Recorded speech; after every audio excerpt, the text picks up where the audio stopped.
Bonjour à tous, c'est Marie, j'espère que vous allez bien et bienvenue sur cette vidéo du blabla en réponse à Béatrice qui m'avait déjà posé une question à laquelle j'ai répondu et sa deuxième question c'était: as-tu un protocole avant de tirer les cartes?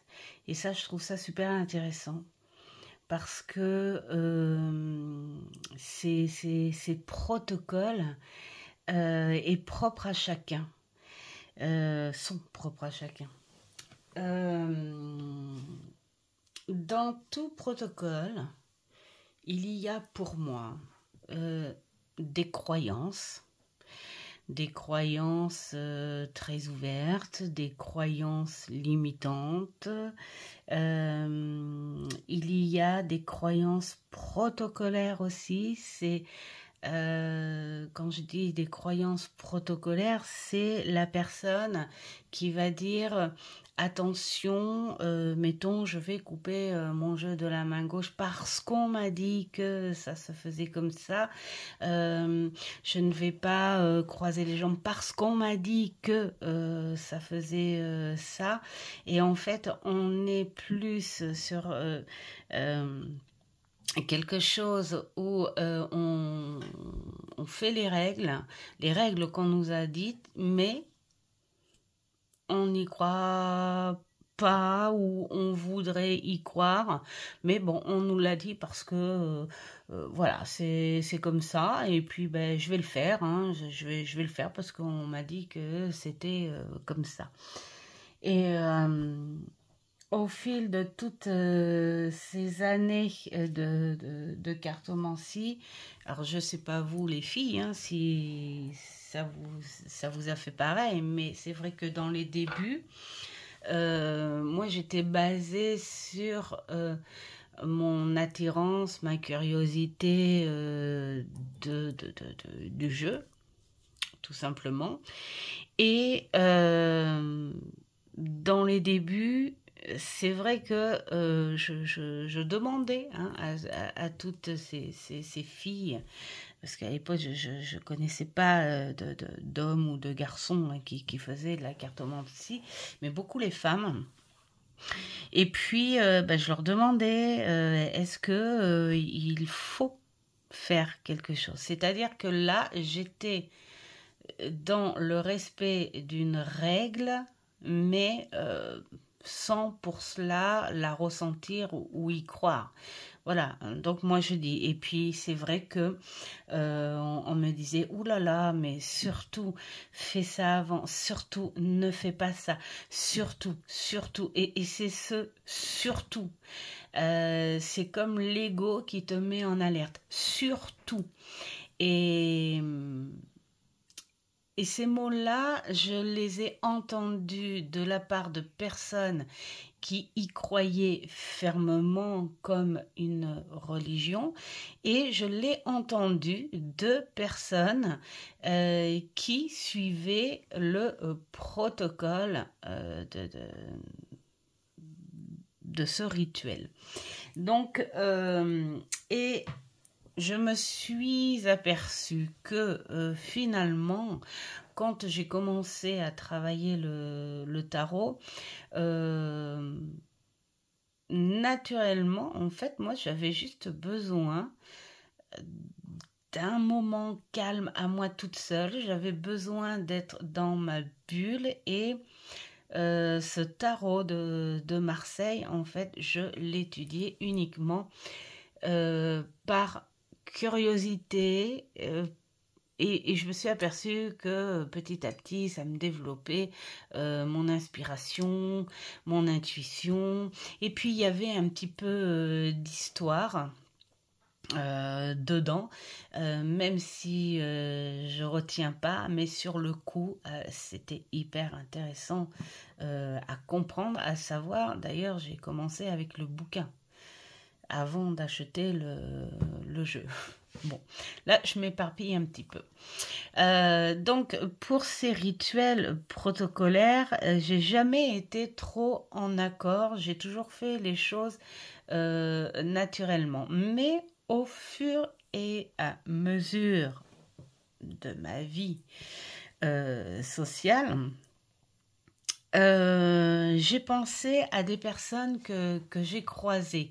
Alors, juste entre parenthèses, je ne vais pas vous raconter en détail ma vie, mais je suis obligée d'en raconter un petit bout pour que vous compreniez. Euh, on a été, enfin, moi toute seule, parce que mes frères et sœurs étaient éparpillés un petit peu partout. Alors non, par où commencer? En gros, au début, j'avais un petit problème avec la religion parce que ma mère était catholique, mais elle était autre chose que catholique. Elle se servait énormément des cartes, des choses comme ça, mais elle aimait faire peur aux gens, elle aimait faire croire qu'elle jetait des sorts.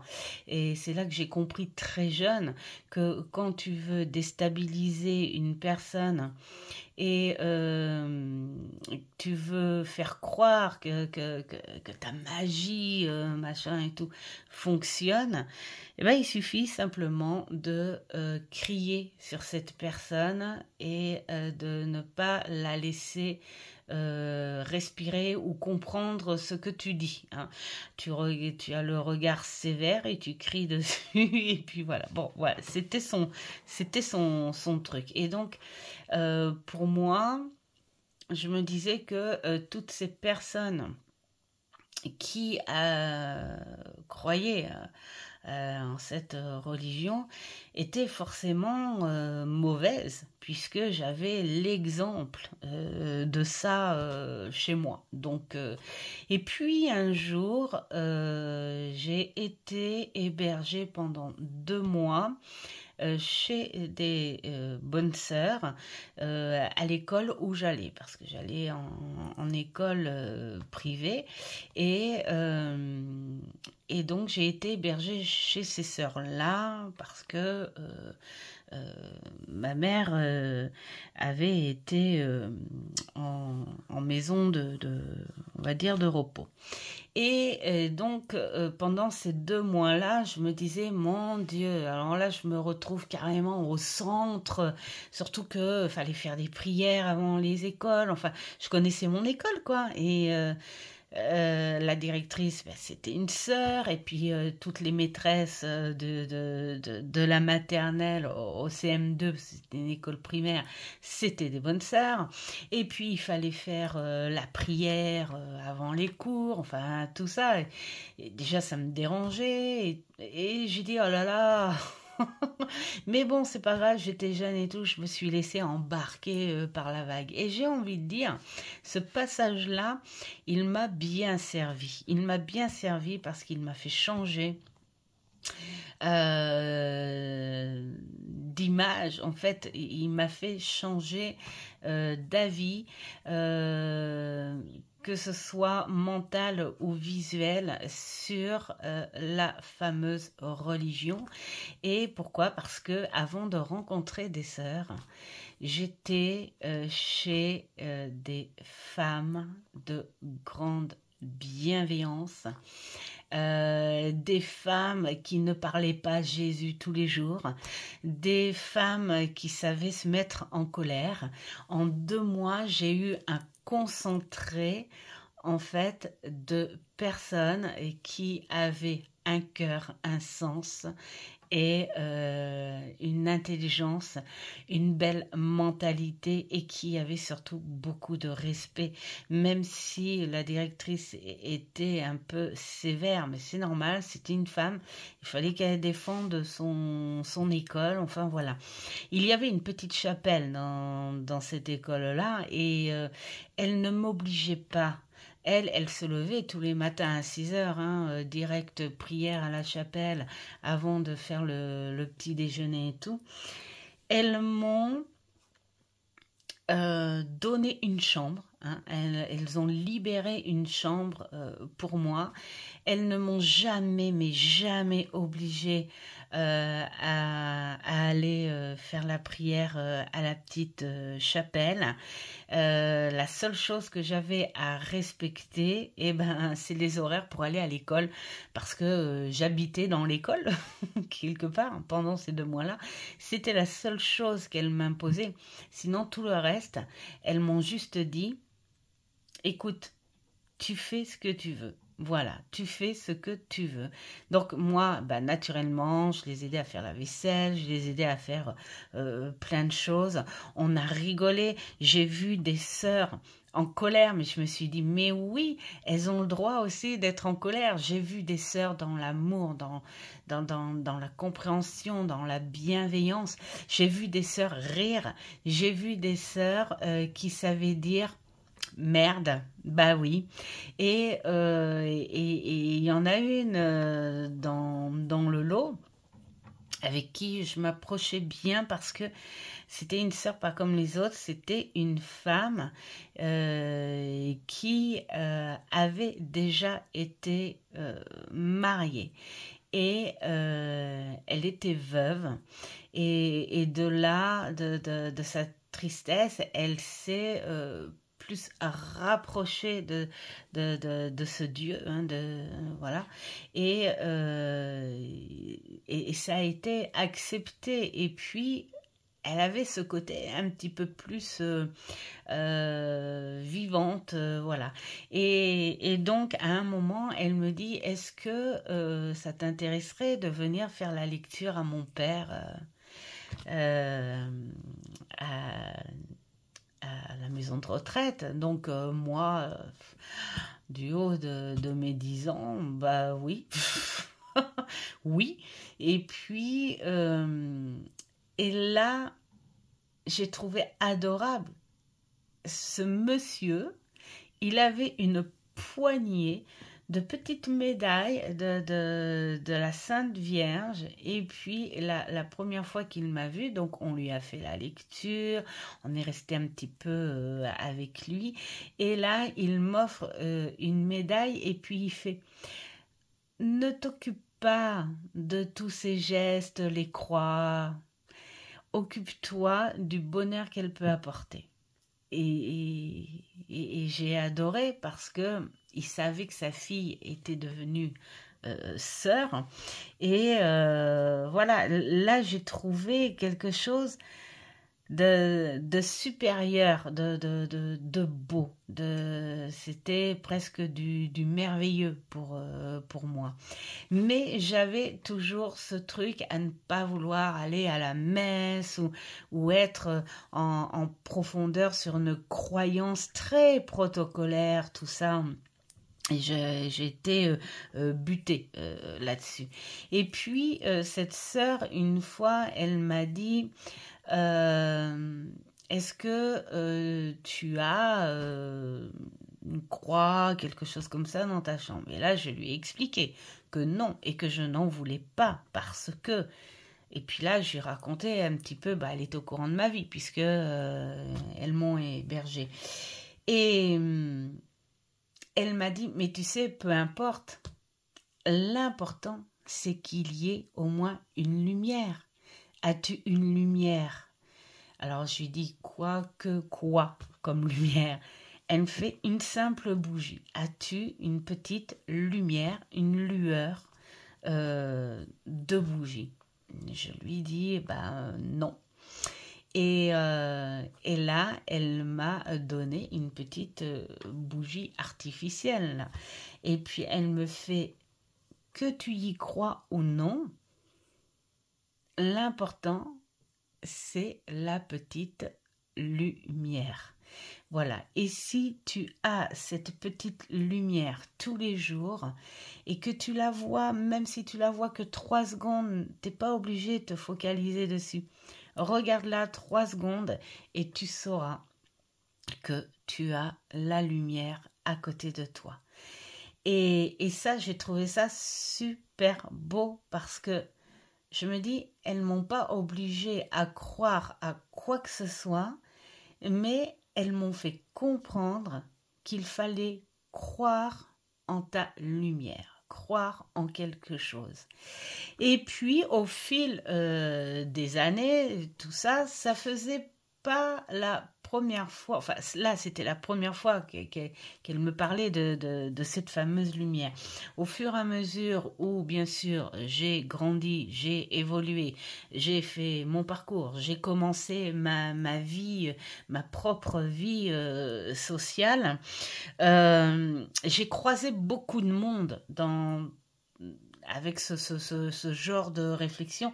Et même si j'étais un petit peu contre toutes ces cartes, parce que j'ai été contre à un moment donné la cartomancie et tout à cause de cet exemple que j'avais au même titre que la religion. Pardon. Et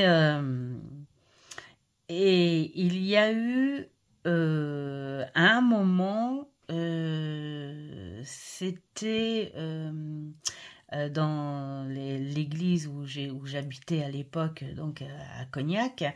Et là, c'est pareil, le curé, il nous faisait faire la chorale parce que j'étais encore obligée d'aller à la chorale, enfin bon bref. Et le curé, il voyait que ça m'intéressait pas du tout de chanter, et puis il savait pourquoi j'étais obligée d'être là et tout. Et puis il me fait ça t'agace, hein, et moi je lui disais discrètement ouais, ça m'agace. Oui, oui, les chants, tout ça, ça m'agace. Et puis il me fait, mais il dit, je te comprends, on n'est pas obligé de se rapprocher à ça, on n'est pas obligé d'aimer à ça. Il fait, tu sais, l'important, c'est qu'il y ait cette petite lumière en toi. Et ça a fait tilt encore. J'ai dit, punaise, c'est dingue, ils tiennent Bon, alors, ils devaient se connaître, je sais pas, mais enfin, non, c'est surtout la façon de dire, cette petite lumière en toi. Et puis, les années passent, enfin, tout ça, tout ça, tout ça, tout ça. Et puis, j'arrive à mon mariage avec Mamour. Et puis, là, on a été voir le curé du village, quand j'ai atterri ici, bien sûr. Enfin, on n'habitait pas ici à l'époque, hein, mais dans un autre village. Et puis, le curé nous parle et tout. Et puis, comme c'était pas mon premier mariage, hein, c'était mon second mariage, on s'est dit, peut-être que là, le curé, il va peut-être pas vouloir. Et là, on est tombé sur un curé, mais magnifique. En fait, il a compris, il a dit, ok, normalement, ça devrait pas, mais il y a des choses que ce serait bien que l'Église prenne en compte, que dans la vie, les choses évoluent et que c'est pas parce que tu es divorcé que tu es forcément une mauvaise personne. Et il fait, personnellement, je vais le faire, votre mariage. Et déjà, on a trouvé ça magnifique, super gentil de sa part. En plus, pour combler le truc, dès la première réunion, il me fait, est-ce que vous allez à la messe? Bah non. D'accord, vous êtes croyant? Pas trop, il y a des difficultés à ça. Donc il fait, vous vous mariez à l'église plus pour faire plaisir à la famille. En gros, oui, c'est ça. Et puis bon, il y a le fait aussi que j'ai toujours adoré les églises, les murs des églises, le parfum des églises, enfin voilà. Et puis il me fait, avez-vous des choses euh, comme des croix, des choses comme ça, enfin au moins une croix dans votre maison? Il fait, je suppose que non. J'ai dit non, d'accord. Et puis il fait, avez-vous des bougies que vous aimez allumer? Je dis oui, ça par contre, oui, j'ai et j'adore. Il fait, c'est parfait, ça suffira. Il fait, vous savez, il suffit de la petite lumière. Et aussitôt, ça m'a renvoyé en arrière, des années en arrière où j'ai pensé à cette bonne sœur, où j'ai pensé à son papa, où j'ai pensé à ce curé qui m'avait dit ça.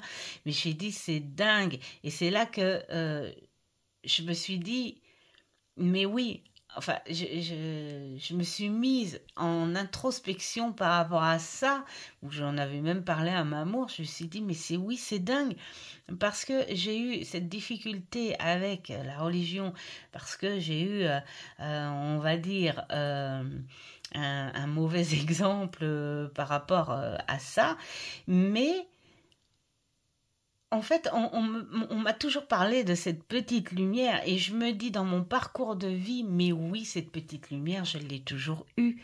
Et je me suis toujours sentie aidée grâce à ça. Et machinalement, inconsciemment, ou peut-être consciemment, un petit peu des deux, c'est vrai que j'ai toujours eu envie d'allumer les bougies et d'avoir cette petite lumière.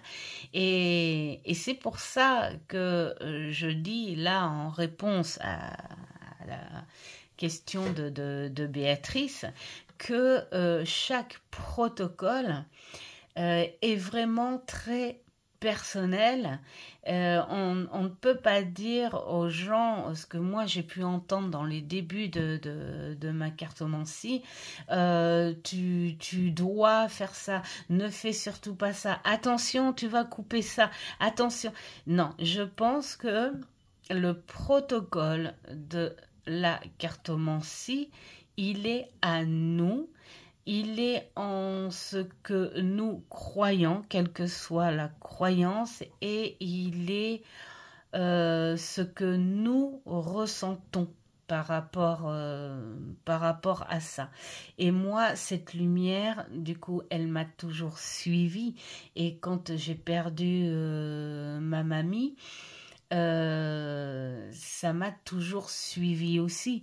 Et d'ailleurs, mamie, c'est pareil, elle avait toujours une petite statue et toujours cette petite luciole allumée à côté. Et quand je lui avais demandé, je lui ai dit c'est pour tes prières. Elle fait non, c'est ma petite lumière parce que c'est pour montrer. Alors elle l'appelait Petit Jésus. C'était pour montrer à Petit Jésus qu'elle savait qu'il était là et qu'elle se connectait à lui pour ses énergies. Et je trouvais ça adorable, je trouvais ça mignon. Donc oui, j'ai un protocole, mais très personnalisé. Et d'ailleurs, maintenant, je vais vous le montrer, ce petit protocole. Donc le voilà, mon protocole, c'est que tous les jours, alors en partie c'est pour la journée, mais c'est aussi pour avant mon travail, ce que j'appelle. Hein. Alors quand c'est soit quand j'ai des rendez-vous, ou soit pour moi, même quand je bosse un jeu dans le vide, là, comme je vous montre de temps en temps, je fais ça, je mets la lumière. Donc là, la lumière, bien sûr, avec le cube de Métatron, parce que j'ai eu une petite histoire avec Métatron, mais ça, c'est autre chose. Hein.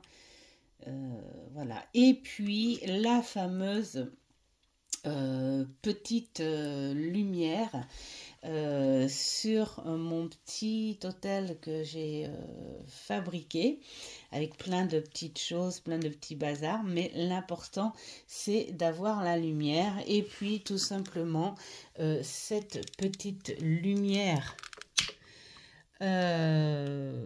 tout simplement parce que c'est un petit manège angélique. Voilà, hop, je mets le petit. Voilà, c'est un petit manège angélique que nous avions acheté quand on a été en vacances, tout simplement. Le but qu'il y ait 1, 2, 3 ou 36 000 bougies ou vraiment qu'une seule, pour moi, c'est le fait d'avoir la lumière. Voilà. Quand j'allume ces petites bougies, déjà, c'est me retrouver avec ces mots des personnes que j'ai croisées et qui m'ont bien marqué. Voilà, donc nous revoilà par rapport aux lumières. Et ensuite, j'allume systématiquement quand j'arrive dans mon bureau la fameuse petite lumière, on va dire inépuisable, donc d'une petite bougie artificielle que j'ai customisée pour la lumière du cœur et de la bienveillance de ma petite mamie. Et donc sur mon autre bougie où c'est la petite lumière inépuisable aussi par rapport à ma guide, par rapport à ce qui s'est passé après mon opération. Voilà, et du coup, le fait d'avoir toutes ces lumières autour de moi, alors c'est pas l'idée d'avoir 36 000 chandelles, c'est l'idée que quand elles sont allumées, pour moi, ça en fait plus qu'une. J'ai une lumière à mes côtés, j'ai une énergie positive à mes côtés, et je sais que quand je travaille, je ne travaille pas seule. Je travaille avec ma guide qui est là, je le sais, je la ressens. Et c'est pas pour ça que je suis dans une dimension beaucoup plus profonde avec la religion. J'ai encore du chemin à faire, mais je suis pas, comment dire, je suis pas trop portée sur cette religion que l'Église impose. Je suis plus portée et attirée par ses propres énergies qui sont à moi. Ce que j'ai pu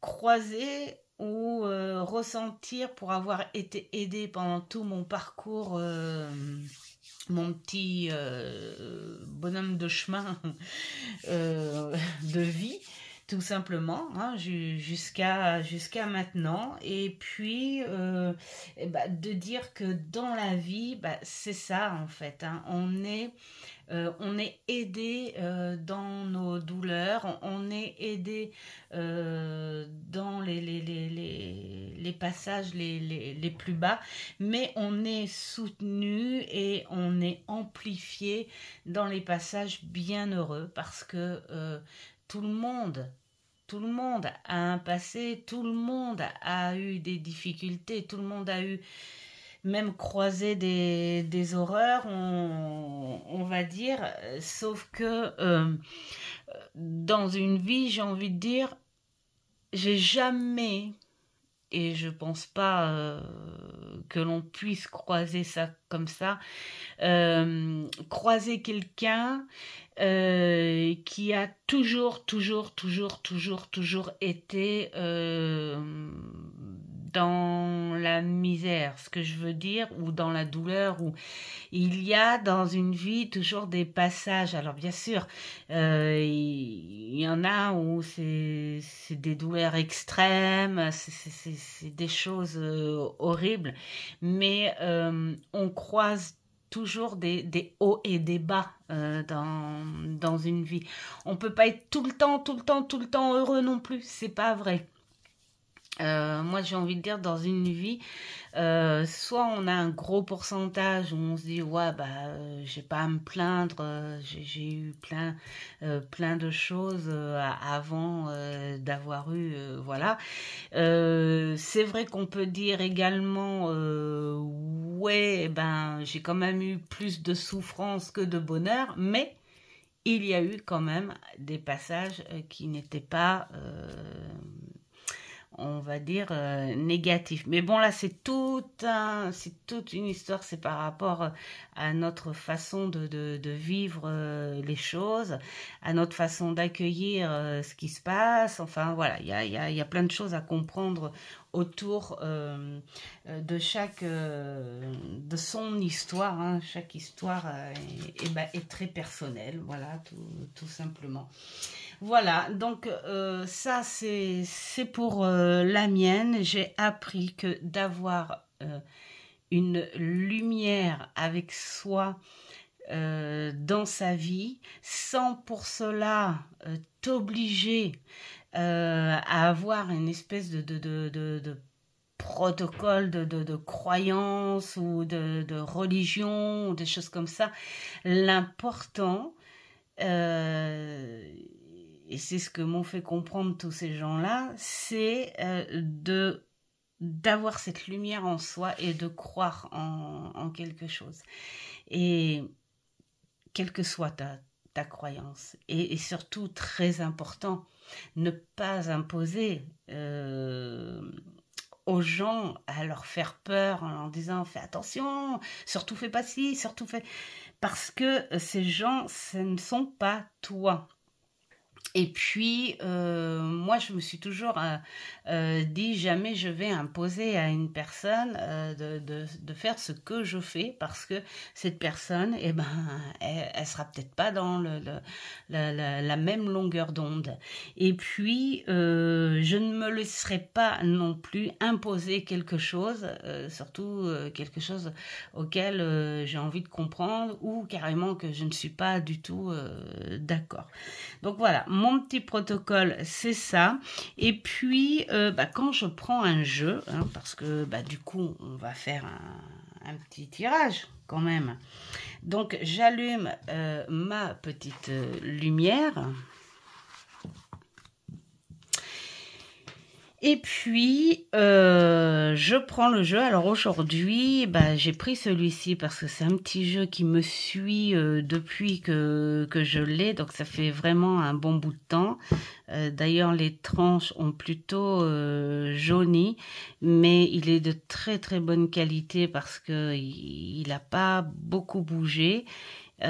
Comparé au Lexir Staro qui s'est bien usé. Là, on est sur de la très très bonne qualité. Et c'est un jeu que je garde pour moi et j'ai fait d'ailleurs un très beau tirage avec pas plus tard que ce matin. Et c'est un jeu, quand je le prends, voilà, hein, je lui dis tout simplement, alors, qu'est-ce que tu as à me raconter aujourd'hui? Je pose cette question comme ça pour être neutre. Hein, pour ne pas penser, pour ne pas influencer, parce que je pense que vous le savez toutes, hein, c'est pas facile de se tirer les cartes parce que on monopolise certaines pensées et on a tendance vibratoirement à choper les choses qui ont un rapport avec notre forte pensée. C'est pour ça que je ne me tire pas les cartes. Mais au point de vue vibratoire, énergie, ou juste pour parler avec ma guide. Voilà, alors je demande, qu'est-ce que tu as à me raconter aujourd'hui? Donc là, je vous montre à peu près je vous montre les illustrations, bien qu'ils soient bien connu celui-ci. Donc le Lumière d'Antoinette Charbonnel. J'ai un autre d'elle en noir et blanc. Voilà. C'est les deux seuls que j'ai, parce que c'est les deux seuls que j'ai vus en mass market. Et il est vraiment magnifique, il est varié. Il est sur toute facette de connexion. Je l'adore. Il sent bon. Ça, c'est parce que j'ai mis un petit papier d'Arménie dedans. Et il parle très bien, voilà, tout simplement. Il parle très bien. Donc du coup, quand je fais un jeu pour moi, je reste neutre et je lui dis tout simplement, qu'est-ce que tu pourrais me dire, ou qu'est-ce que tu as à me dire, voilà. Mais je le fais quand j'ai vraiment envie. C'est, comment dire, c'est mon petit truc méditatif, moi, en fait. Je suis pas dans la méditation, je ne fais pas la méditation, mais mes petites choses, ouais, qui pourraient me dire que je suis en méditation, c'est ça. C'est de prendre ce jeu, de me connecter à ma guide et de dire, as-tu quelque chose à me dire aujourd'hui ? Ou alors, qu'est-ce que je dois recevoir, qu'est-ce que je pourrais avoir comme message? Parce que je sens que je dois comprendre quelque chose, ou je dois entendre quelque chose. Voilà, donc ça, je le fais pas tous les jours et pas régulièrement. C'est vraiment au moment où je ressens cette forte envie. Donc du coup, je mélange et puis je coupe, mais je reste pas fixée sur une question ou quoi que ce soit. Voilà, je demande juste. Ensuite, quand je travaille un jeu dans le vide, ce que j'appelle, où je vous avais expliqué, je mélange le jeu quand même, hein, et puis j'invente un prénom, j'invente une histoire et je travaille. Mais je le fais avec beaucoup de respect, mais en revanche, je le dis fermement.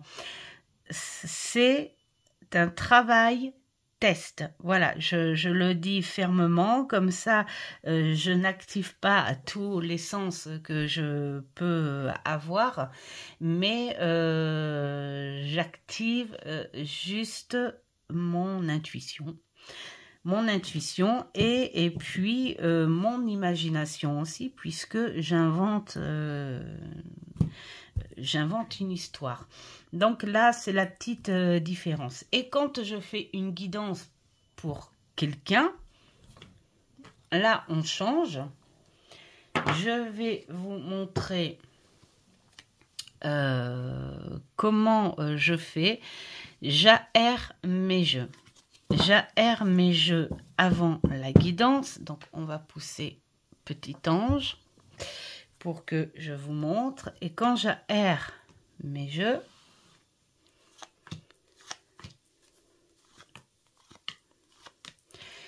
là, c'est pareil. Pourquoi je mets 7 tas? Quel que soit le nombre de cartes dans le jeu, pour l'aérer, je mets 7 tas. Alors là, c'est pareil, c'est très symbolique. Vous voyez, ces choses-là, c'est vraiment des petites choses propres à chacun. Hein. Moi, c'est 7 tas. Et ben, c'est tout simplement mes enfants et mes 2 petits enfants. Voilà. Tout simplement. Donc, ça fait 7 en tout. Et je fais ces setas parce que ben, quand je fais, quand j'aère mon jeu, eh bien voilà, j'ai un petit peu d'énergie en pensée sur mes enfants et mes petits-enfants. Voilà. Tout simplement. J'aère mon jeu comme ça parce que je n'aime pas abîmer les cartes. Je ne brasse jamais les cartes façon casino. Et quand je l'aère, je mets un tas comme ça, un dessous, un dessus, un dessous. Enfin voilà, à suivre comme ça, un dessus, hop, et un dessous. Voilà, ça c'est aéré et ensuite tu fais un petit peu de brassage comme ça, mais ça je le fais avant que la personne arrive. Et puis, eh bien, comme j'ai 3 jeux, eh ben, je fais la même chose avec Eteia et je fais la même chose avec le tarot Laxis. Voilà, je fais ça comme ça en fonction du contexte et du travail à faire avec la personne. Je sais que mes jeux sont prêts. Et puis, à la fin d'une guidance professionnelle, quand même, j'ai un petit quelque chose que je ne faisais pas au début, mais que j'ai appris à faire parce que dans les débuts, je ne sais pas vous si ça vous fait pareil les filles, pour celles qui font ça pour des gens ou professionnellement, mais dans les débuts, j'étais pas mal fatiguée et puis par certaines histoires où j'épongeais. J'épongeais ce qui se passait et il y a certaines histoires qui m'ont qui me bloquaient, qui m'ont marqué, et c'est là que tu dis que mais bon sang, voilà. Hein, beaucoup portent leur croix, des croix, hein, comme on dit, différentes, que tu le prennes par rapport à la justesse de cette douleur ou que tu le prennes enfin que tu dramatises alors que pas tant que ça, mais il y en a certaines. Ouf, voilà, et puis bah, j'épongeais, et puis je me disais comment je peux faire quand même pour me séparer de ça, parce que c'est pas facile de se séparer d'une espèce d'énergie pour pouvoir accueillir une autre. Et puis, bah, j'ai tout simplement pris un bâton d'encens. Alors là, je suis pas dans cette croyance de petite sorcière ou des choses comme ça. Je suis dans la logique, dans ma logique, où déjà, parce que la plupart des femmes qui viennent me voir, elles portent des parfums très puissants, hein, ces parfums de marque là, mais vraiment prenant. Alors déjà, ça prend un petit peu le nez et la gorge. Et puis naturellement, bah, je me disais avec un encens et puis ouvrir la fenêtre. Voilà, entre deux. Et puis, c'est vrai que moi, je laisse passer toujours un bon quart d'heure entre chaque guidance. J'essaye de prendre mes rendez-vous de façon à ce que j'ai un petit moment pour recevoir une autre personne si je dois avoir une autre personne. Donc, naturellement, je prends mon encens au Palo Santo parce que je l'adore. Et puis, il y en a un autre, le sang du dragon, là, je sais pas comment ça s'appelle, enfin que ma fille m'avait ramené, qui est superbe.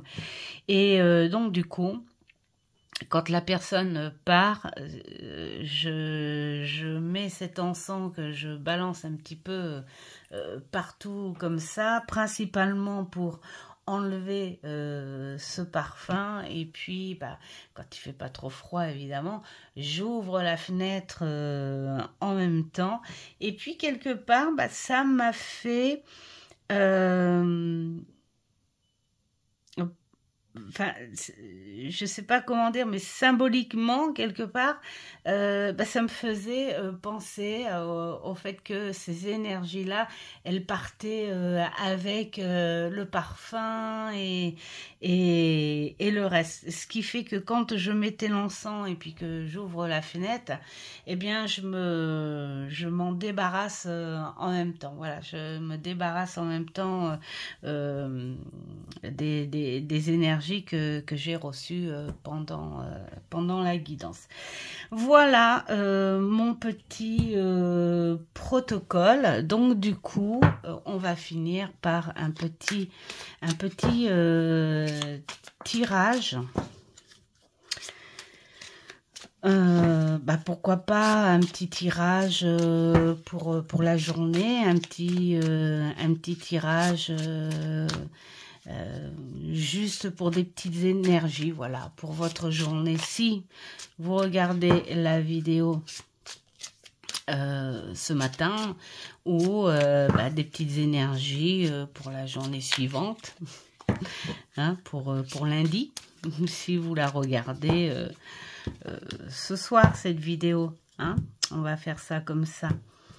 Hop, on va faire sur 3 cartes parce que je n'aime pas faire, enfin pour ce genre de jeu, j'aime pas faire sur une seule carte. Donc on va faire sur 3 cartes. Voilà, donne-nous les énergies pour toutes les personnes qui regardent cette vidéo du blabla du dimanche. Voilà, ben, ce sont des énergies d'espoir, de force, d'inspiration. On vous parle de bénédiction, voilà. Ah, puis en plus, là, le chakra sacré, donc voilà, profitez de toutes ces énergies, faites ressortir vos passions. Peut-être qu'il y a des femmes qui sont dans la force de vouloir un bébé et bien peut-être que aujourd'hui ce serait peut-être le moment de penser à ces énergies-là. Et ah oui, puis il y a les choses nouvelles. Donc bonne énergie. Croyez en vous, croyez en vos inspirations, suivez vos intuitions sur tout projet, toute création, que ce soit vouloir faire un bébé, que ce soit vouloir avoir un projet autre, hein, que ce soit une construction, pourquoi pas un déplacement, pourquoi pas un voyage, pourquoi pas déménager. Voilà, on voit qu'il y a du départ, qu'il y a de l'aventure, qu'il y a du renouveau, il y a quelque chose de bon et de nouveau qui est là, qui ça a déjà commencé à travailler. Donc, à vous tous les personnes qui regardent cette vidéo, je vous souhaite que du bon dans ces nouvelles énergies de création, d'abondance et de nouvelles aventures. Plein de bonnes choses. Voilà, et je vous dis à une prochaine vidéo. Ciao, ciao.